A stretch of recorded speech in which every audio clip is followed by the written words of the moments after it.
നമസ്കാരം. പാകിസ്ഥാന്റെ മണ്ണിൽ ഇപ്പോൾ ഞെട്ടിക്കുന്നൊരു രാഷ്ട്രീയ ഭൂകമ്പമാണ് പൊട്ടിപ്പുറപ്പെട്ടിരിക്കുന്നത്. ഇന്ത്യയെ വിരട്ടാനും കണ്ണുരുട്ടാനും മാത്രം അറിയുന്ന അവിടുത്തെ ഭരണാധികാരികൾ ഇപ്പോൾ സ്വന്തം വീട്ടിലെ തീയണയ്ക്കാൻ പാടുപെട്ട് നിലവിളിക്കുന്ന കാഴ്ചയാണ് ലോകം കാണുന്നത്. ഓർക്കാപ്പുറത്ത് കിട്ടിയ ഈ കനത്ത അടിയിൽ എന്തു ചെയ്യണമെന്നറിയാതെ വായും പൊത്തി നിൽക്കുകയാണ് പാക് സർക്കാരും പട്ടാളവും. ഇനിയൊന്ന് ഒളിച്ചിരിക്കാൻ പോലും കഴിയാത്ത വിധം രാജ്യത്ത് പുതിയൊരു പ്രതിരോധ നിര ഉയർന്നു കഴിഞ്ഞു. സോഷ്യൽ മീഡിയയുടെ ലോകത്ത് കൊടുങ്കാറ്റായി മാറിയ കോക്രോച്ച് പാർട്ടി എന്ന വിചിത്ര മുന്നേറ്റമാണ് ഇപ്പോൾ പാകിസ്ഥാന്റെ അടിത്തറ ഇളക്കിക്കൊണ്ടിരിക്കുന്നത്. അഴിമതിയും മോശം ഭരണവും സാമ്പത്തിക തകർച്ചയും കൊണ്ട് പൊറുതിമുട്ടിയ രാജ്യത്തെ യുവാക്കൾ തെരുവിലിറങ്ങാൻ ഒരുങ്ങുമ്പോൾ പ്രധാനമന്ത്രി ഷഹബാസ് ഷെരീഫും സൈനിക മേധാവി അസീം മുനീറും ഒരുപോലെ വിറളി പൂണ്ടിരിക്കുകയാണ്. പതിറ്റാണ്ടുകളായി തുടരുന്ന ഈ ചൂഷണത്തിനെതിരെ ജനങ്ങൾ സന്ധിയില്ലാത്ത സമരത്തിനൊരുങ്ങുമ്പോൾ ഭരണകൂടത്തിന്റെ വിറയൽ ഇരട്ടിച്ചിരിക്കുന്നു. സാമ്പത്തികമായി പാപ്പരായ പാകിസ്ഥാനിൽ ഇൻസ്റ്റഗ്രാമിലൂടെയും നവമാധ്യമങ്ങളിലൂടെയും പടർന്നുകയറിയ കോക്രോച്ച് പാർട്ടിക്ക് ഇതിനോടകം തന്നെ ലക്ഷക്കണക്കിന് ഫോളോവേഴ്സാണ് ലഭിച്ചിരിക്കുന്നത്. കാനഡയിൽ നിന്ന് പ്രവർത്തിക്കുന്ന സൽമാൻ തരാർ എന്നയാൾ ചെയർമാനായി രൂപം കൊണ്ട ഈ കൂട്ടായ്മ അഴിമതിക്കാരായ മാഫിയകളിൽ നിന്നും രാജ്യത്തെ മോചിപ്പിക്കുക എന്ന പ്രഖ്യാപനവുമായി രംഗത്ത് വന്നിരിക്കുന്നു. നവമാധ്യമങ്ങളിലൂടെ അതിവേഗം പടരുന്ന ഈ ആശയങ്ങൾ ഭരണാധികാരികളുടെ ഉറക്കം കെടുത്തുന്ന പ്രധാന ഘടകമായി മാറി. വെറുമൊരു ഓൺലൈൻ ഗ്രൂപ്പിൽ തുടങ്ങി പാകിസ്ഥാന്റെ തെരുവുകളിലേക്ക് ഈ ആശയങ്ങൾ പടർന്നു പിടിച്ചാൽ അത് നിലവിലുള്ള ഭരണകൂടത്തെയും സൈനിക മേധാവികളെയും താഴെയിടാൻ പോകുന്ന വലിയൊരു വിപ്ലവമായി മാറുമെന്ന ചിന്ത പോലും പാക് ഭരണാധികാരികളുടെ നെഞ്ചിടിപ്പ് കൂട്ടുന്നുണ്ട്.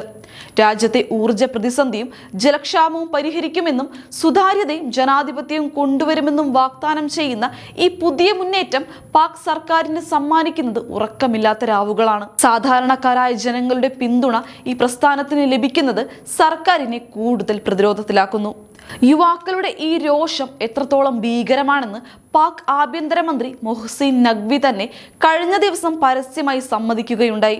രാജ്യത്തെ ജനങ്ങൾക്ക് ആഗ്രഹിക്കുന്ന ജീവിതം നൽകാൻ സർക്കാരിന് കഴിയുന്നില്ലെന്നും യുവാക്കളെ പല പേരുകളിൽ വിളിക്കാമെങ്കിലും ഈ പാറ്റകൾ ഒന്നിച്ചുകൂടിയാൽ പാകിസ്ഥാനിലെ സകല സംവിധാനങ്ങളും കീഴ്മേൽ മറിയുമെന്ന് ഒരു ആഭ്യന്തരമന്ത്രി വെളിപ്പെടുത്തുന്നത് ഒന്ന് ആലോചിച്ചു നോക്കൂ. ഭരണതലത്തിലെ ഈ പരിഭ്രാന്തി ജനകീയ മുന്നേറ്റത്തിന്റെ വിജയത്തിലേക്കുള്ള ആദ്യ പടിയായാണ് വിലയിരുത്തപ്പെടുന്നത്. തല്ലിപ്പൊളി ലാപ്ടോപ്പുകളും ചെറിയ സ്റ്റൈപ്പൻഡുകളും ഒക്കെ നൽകി യുവജനങ്ങളുടെ വായ അടപ്പിക്കാമെന്ന വ്യാമോഹം ഇനി നടക്കില്ലെന്ന് ഭരണകൂടത്തിന് നന്നായി അറിയാം. മെറിറ്റും സുതാര്യതയും നീതിയും ആവശ്യപ്പെട്ട് ജൻസി പ്രക്ഷോഭം തെരുവിലേക്ക് പടരുമെന്ന ഭീതിയിലാണ് രാജ്യം ഇപ്പോൾ മുന്നോട്ടു പോകുന്നത്.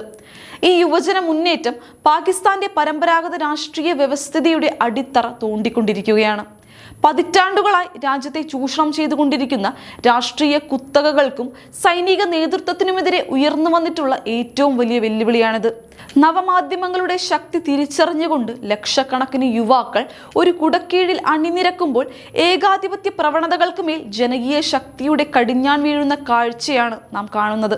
രാജ്യത്തിന്റെ മുക്കിലും മൂലയിലുമുള്ള പുതിയ തലമുറ മാറ്റത്തിനായി കൈകോർക്കുമ്പോൾ ഭരണാധികാരികളുടെ ഉറക്കം നഷ്ടപ്പെടുന്നത് തികച്ചും സ്വാഭാവികമാണ്. ഇതിനിടയിലാണ് പാകിസ്ഥാനിൽ അധികാരത്തിന്റെ സമവാക്യങ്ങൾ പൂർണ്ണമായി മാറിമറിഞ്ഞ മറ്റൊരു ഞെട്ടിക്കുന്ന വിവരം പുറത്തുവരുന്നത്. പാകിസ്ഥാന്റെ ആണവായുധത്തിന്റെ നിയന്ത്രണമുള്ള നാഷണൽ കമാൻഡ് അതോറിറ്റിയുടെ മേധാവിത്വം പൂർണ്ണമായും സൈനിക മേധാവിയായ അസീം മുനീറിന് കീഴിലേക്ക് മാറ്റിയിരിക്കുകയാണ്. മുൻകാലങ്ങളിൽ പ്രധാനമന്ത്രിയുടെ കയ്യിലുണ്ടായിരുന്ന ഈ അതിനിർണായകമായ അധികാരം ഇപ്പോൾ സൈനിക തലവന്റെ കൈകളിൽ മാത്രം ഒതുങ്ങിയിരിക്കുന്നു. രാജ്യത്തിന്റെ സുരക്ഷയെന്നാൽ ഏതാനും ചില പട്ടാള ജനറലുകളുടെ മാത്രം താൽപര്യ സംരക്ഷണമായി ചുരുങ്ങിയിരിക്കുന്നു എന്നതിന്റെ ഏറ്റവും വലിയ തെളിവ് കൂടിയാണിത്. അസീം മുനീറിന് പുതിയ പദവികൾ നൽകിക്കൊണ്ട് ആണവായുധം പ്രയോഗിക്കാനുള്ള അവിനാശകരമായ ബട്ടൺ പാക് പട്ടാളത്തിന്റെ ഉന്നത മേധാവിയിലേക്ക് മാറിയിരിക്കുന്നത് അവിടുത്തെ ജനാധിപത്യ സംവിധാനത്തിന്റെ സമ്പൂർണ്ണ പരാജയത്തെയാണ് വിളിച്ചോതുന്നത്. അമേരിക്കൻ മണ്ണിൽ വെച്ചും മറ്റും അസീം മുനീർ നടത്തിയ ഭീഷണികളും ഇന്ത്യയുടെ സുപ്രധാന കേന്ദ്രങ്ങൾ ലക്ഷ്യമാക്കി നടത്തുന്ന പ്രസ്താവനകളും ഈ ഉപഭൂഖണ്ഡത്തിന്റെ സമാധാനാന്തരീക്ഷത്തെ തകർക്കുന്ന കടുത്ത വെല്ലുവിളികളാണ്. ജനാധിപത്യ സ്ഥാപനങ്ങളെ നോക്കുകുത്തിയാക്കി സൈനിക മേധാവി സർവ്വ അധികാരങ്ങളും തന്റെ കൈകളിൽ കേന്ദ്രീകരിക്കുമ്പോൾ പാകിസ്ഥാൻ കൂടുതൽ അപകടകരമായ ഒരു സ്വേച്ഛാധിപത്യ ഭരണകൂടത്തിലേക്ക് കൂപ്പുകുത്തുന്നു. ജനങ്ങളുടെ അഭിപ്രായ സ്വാതന്ത്ര്യവും അടിസ്ഥാന അവകാശങ്ങളും പൂർണ്ണമായി ഹനിക്കപ്പെടുന്ന ഭീകരമായൊരവസ്ഥയാണ് അവിടെ നിലവിലുള്ളത്. ലോകം മുഴുവൻ സാങ്കേതിക വിദ്യയിലും ബഹിരാകാശത്തും പുതിയ റെക്കോർഡുകൾ കുറിക്കുമ്പോൾ പാകിസ്ഥാൻ മാത്രം ലോകത്തിന് മുന്നിൽ ഒരു കോമഡി ഷോ നടത്തിക്കൊണ്ടിരിക്കുന്നു. സ്വന്തം രാജ്യത്തെ ജനങ്ങൾക്ക് കഴിക്കാൻ ഒരു നേരത്തെ റൊട്ടി പോലുമില്ലാതെ അലയുമ്പോൾ അവിടുത്തെ പ്രധാനമന്ത്രിയും മന്ത്രിമാരും വിദേശ രാജ്യങ്ങളിൽ ചെന്ന് IMFന്റെയും മറ്റു വൻ ശക്തികളുടെയും മുന്നിൽ കൈനീട്ടി ഭിക്ഷ യാചിക്കുന്ന കാഴ്ചയാണ് നാം കാണുന്നത്. അന്താരാഷ്ട്ര വേദികളിൽ പോലും രാജ്യം പരിഹാസ്യമാക്കപ്പെടുന്ന ദയനീയ സ്ഥിതിയാണ് ഇന്ന് പാകിസ്ഥാനിലുള്ളത്.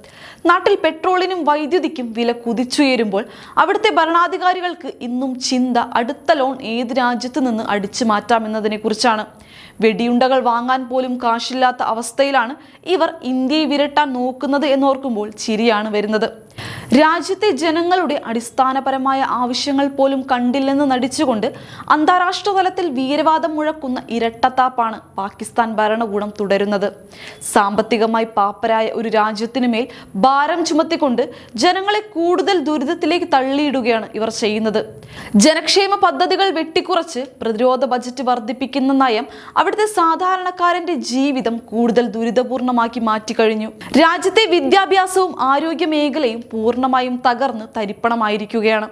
സ്വന്തം പൗരന്മാരെ തീവ്രവാദികളായും രാജ്യദ്രോഹികളായും ഒക്കെ സാക്ഷാൽ മന്ത്രിമാർ തന്നെ പരസ്യമായി ആക്ഷേപിക്കുന്ന ലോകത്തെ ഒരേയൊരു രാജ്യം പാകിസ്ഥാൻ മാത്രമായിരിക്കും.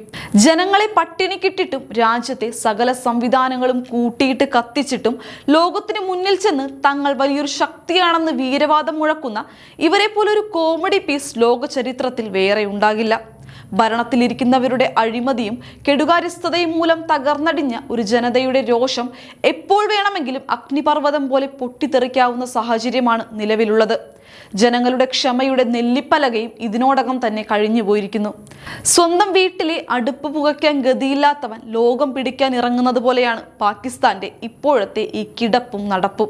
സാമ്പത്തികമായി പാപ്പരായ പാകിസ്ഥാൻ സർക്കാരിനെതിരെ സ്വന്തം മണ്ണിൽ നിന്ന് തന്നെയുള്ള ജനകീയ മുന്നേറ്റങ്ങൾ ശക്തി പ്രാപിക്കുമ്പോൾ അസീം മുനീറിനും ഷഹബാസ് ഷെരീഫിനും വരാനിരിക്കുന്നത് കണ്ണീരിന്റെ നാളുകളാണ്.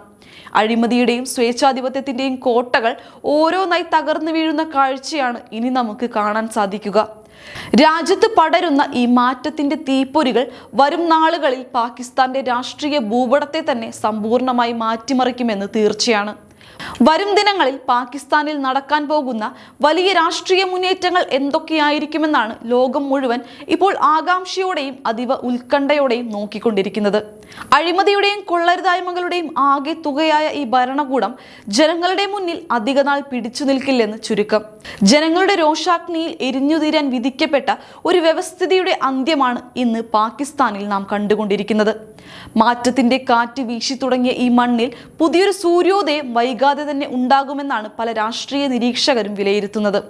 ദീർഘകാലമായി അടിച്ചമർത്തപ്പെട്ട ഒരു ജനതയുടെ മോചനത്തിനായി ഉയരുന്ന ഈ പ്രതിരോധ നിര പാകിസ്ഥാന്റെ ചരിത്രത്തിൽ തന്നെ പുതിയൊരു അധ്യായം എഴുതി ചേർക്കുമെന്നതിൽ യാതൊരു സംശയവുമില്ല. അപ്പോൾ ഈ വിഷയത്തെക്കുറിച്ചുള്ള നിങ്ങളുടെ ചിന്തകൾ എന്തൊക്കെയാണ്? താഴെ കമന്റ് ചെയ്യുക. മറ്റൊരു രാഷ്ട്രീയ വിശകലനവുമായി നമുക്ക് വീണ്ടും കാണാം. നന്ദി.